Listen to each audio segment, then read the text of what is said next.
Hey guys, this video is going to be about balance. So we can't always be completely in balance. There are many times that life is going to take us in different directions, but what can we do to stay as much in balance as possible? And I just wanted to share a couple of thoughts with you. As many of you know, I journal every morning and it gives me a lot of clarity because it gets things out of my head and it gets them either on my audio, on my phone, the messages, or it gives me an opportunity to write things out or to list things out. It just is, it's a brain dump, it's an emotion dump too.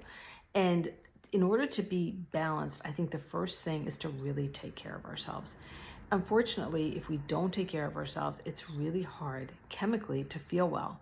So that includes all the things that we know about, and it includes sleeping well, eating well, movement, drinking enough water, and good relationships.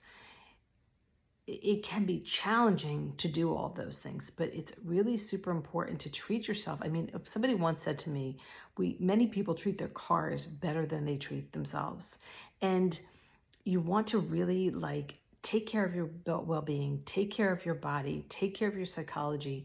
What are the things that you're ingesting? What are you taking in terms of the food that you eat, if you're drinking alcohol, the information that you're intaking, the people that are around you?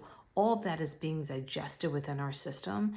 And it's really a matter of well-being to say, no, I'm not going to eat these certain foods. I'm not going to drink, or I'm not going to drink in excess. I'm going to be really thoughtful about the people in my life.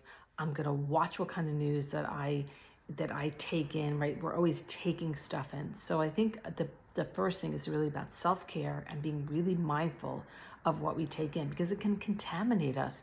It can make us feel something that we don't want to feel, and then we're thrown off balance. The other piece of it, I believe, is to really be as objective as we can be. I know many of us take things personally and it's really hard to be objective. And I think having people in our lives that we can talk about things with, reasonable people, people that are mature, having a confidant or having people in our lives that we can share things with and be vulnerable with, that can give us feedback, is really important because it gives us a sense of reality. Many of us are pre-programmed from our childhoods. We react in a certain way because it's how we've always reacted. It's a family dynamic. Having people outside of that can help you create some kind of balance is going to give us a little bit of levity. And that is going to, through practice, it's something that we keep doing, and then we find that we're not reacting quite as irrationally as we have in the past, because it becomes a habit to stop and to really think about these things.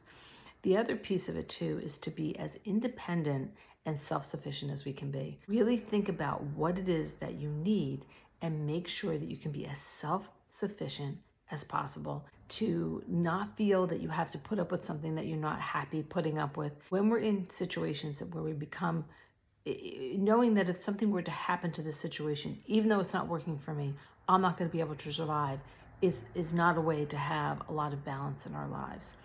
And the last piece of it is to really tap into our authenticity and our spirituality. Who is it that we are? I think that's the old age question. Why am I here? Who am I? What's going on? And I think the more that we can stay grounded and really find out who we are by asking ourselves questions. What is it that I want? What is it that I can let go of? Who do I want to be around? What circumstances do I want to put myself in? How do I see myself being the most happy? Even how have I been the happiest in the past, and how can I replicate that or try and replicate that for my current circumstances? And then also pivot, like realize that things might change, you might change, but really get to know yourself. Really ask the tough questions. Again, journaling really helps with that because it gives us a moment to pause. We're not busy watching TV, doing chores. A lot of us are living with distractions. We are purposely creating distractions in our lives so we can download, we can decompress.